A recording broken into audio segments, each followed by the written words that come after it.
Food inflation in Nigeria stands at over 35%, according to figures released last week by the National Bureau of Statistics. Side by side with the current inability of farmers to plant and harvest owing to worsening insecurity across the country, the prospect of an enduring solution to the festering crisis becomes more and more remote. Charles Oludare is a global affairs analyst and he joins us now. Good to have you on Newsday, Charles. Now, quickly, how would you explain Nigeria's dilemma when it comes to food shortages, and is food importation a viable option for the short term, you think? Thanks, Nee, and thanks everybody, Adam, for having me. From my own perspective, I believe that food importation is not a crime and something that should be done. And we have to definitely understand what is causing this shortage. Definitely, there's the banditry, farmers can't farm. There's also the situation with last year's currency debacle. There was a lot of produce that was lost and inability to farm, that's affecting harvest this year. But currently, right now, there is scarcity. I don't think anybody can say there is no scarcity in the country. So I am a big supporter of President Bola Tinubu. But when it comes to an emergency, you have to act fast. Yes, the president has, earmarked acres of land. They have lofty plans that will, bear fruits in about a year. But in the meantime, the in-between time now and time T, when those food will grow, people need to eat. And the Yoruba people will say that when hunger gets out of poverty, you can consider that poverty resolved. So, there are the economic policies that are definitely, causing part of this pain, which I believe is being cruel to be kind, because, higher exchange rates, higher, deregulation of fuel prices, those are going to have an impact. But I wrote an article June 6, 2023, like 7 days after the president announced deregulation, where I said food protectionism needs to be ended because, in my own opinion, from ever since Nigeria started this whole policy of trying to prevent importation or trying to make it painful, food prices have gone up, and I believe it is unnecessary. We can always talk about food in terms of a balance of trade. If we are saying people are ordering right now, people are shipping food outside the country. If there was excess food supply, there will not be ordering. And I'll give an instance that occurred in 2022, not so long ago. There was a contamination in a plant, in a baby infant formula making plant in the United States. And there was a shortage up to like 70%. What did the president of the US do? Two things. He used their Defense Production Act to force companies to make infant formula. Then they had a fly formula operation that used US military jets to go and bring in formula for babies to eat, because while you are trying to fix the problem of the long term, you have to deal with the immediate problem. So that is why I am against the policy of the president saying I am not for importation. As a matter of fact, I believe when we don't allow competition, then we are exposing the people to exploitation. And so the rent seeking that the president is trying to prevent, it is even the people who are the domestic producers that are going to be seeking rent. Because let me just play an hypothetical. And I am not trying to claim being an expert, and I am limited in my access to data and my knowledge about this thing. But let's just play an hypothetical that if you are producing an essential commodity, be it food, cement, or anything, and by selling one bag right now, you are making 1,000 naira profits. You know that if you triple your efforts and you create that surplus, your profit will come down. Let's say to 2 trillion naira. So why will you do 3 times the work only to make 10% less in income? It is not economically, there's no economic incentive. But I believe if there's importation, then if the farmers are posting losses, the government can use the money that we are now making from this subsidy removal to give them grants to keep them afloat and keep them in business until their production is efficient enough to undercut the price of any food that is being imported. Because the people have to eat. You can explain away, forex, you can explain away fuel prices. But when it comes to food, food is a lot more visceral. A hungry man is an angry man. And, there is a direct mathematical correlation between hunger and unrest. And we need the policies that the president has implemented that I am in support of. We need it to take the time to work. So we need to find a way to definitely ensure that the people can eat now. It is an emergency. If you want to carry out a procedure as a doctor, if you want to carry out a procedure on a patient, if you don't control the pain, the patient will not let you complete that procedure.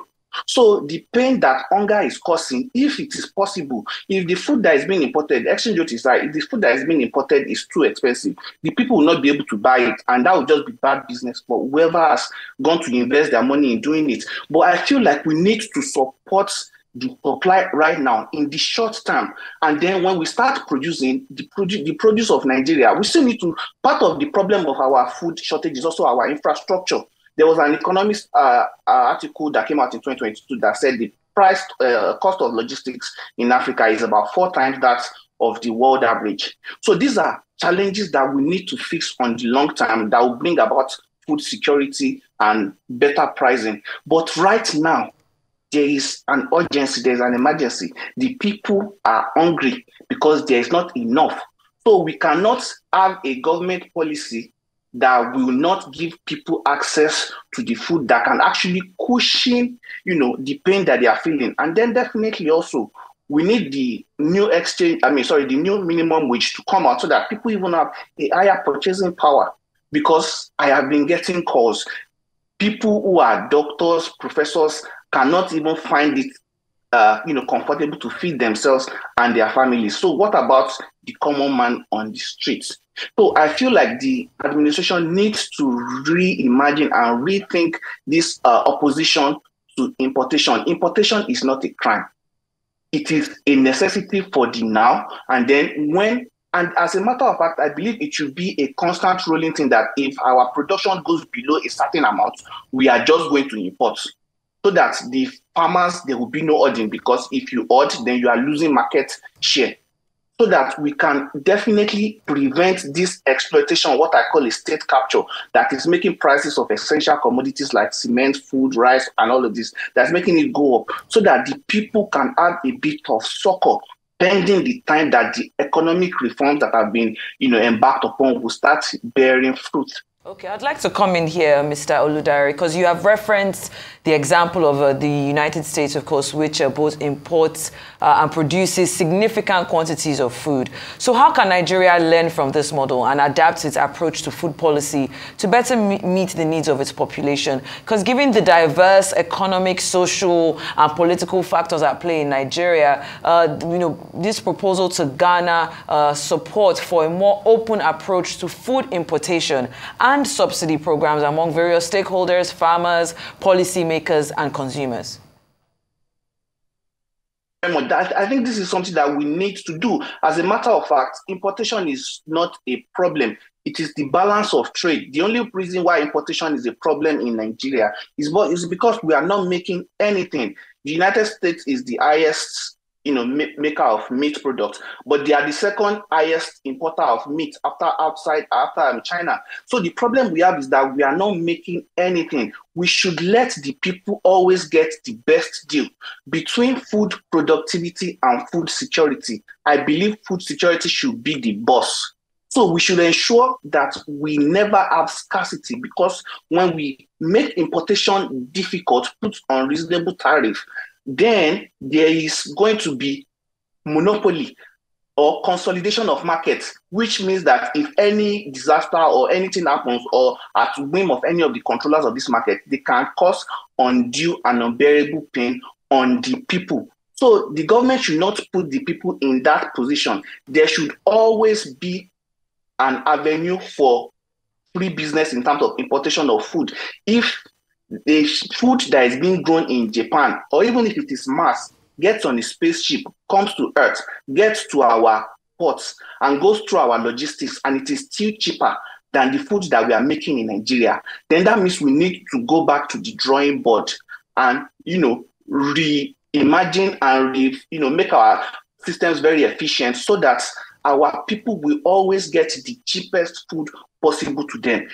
A government policy should not be placed to make food expensive, or that can actually result in food being unnecessarily expensive. If there's food in Cotonou, I always see the videos of custom, seizing rice of truckloads of rice. When there is scarcity in the land, when people don't have food to eat, let this food come in so that Nigerians can eat. Nigerians should have a rotating, like a standard. If we have less than this volume, we are going to even make the food importation import free. And then if you farmers are making up to this volume, then we'll start increasing the tariffs on food so that we can keep the volume, because the volume of food supply is very essential in what is causing this whole scarcity and this whole hunger that is occurring in Nigeria. And I believe that, like I said earlier, there is no economic incentives for the farmers to even boost their production, because I believe they are making so much money right now under this scarce condition. So Nigeria should try to implement that so that the people are always going to have food, because yes, renewed hope might lift up the heart, but delayed hope is heartbreaking. So definitely, the president, I want to urge him and his team also to quickly, announce the new minimum wage, because we have to also manage the psychology of the people so that we can assuage them. All right, curbing inflation and, of course, food security. Charles Oludare, Global Affairs Analyst, many thanks for your perspective on food security in Nigeria. It's good to have you with us.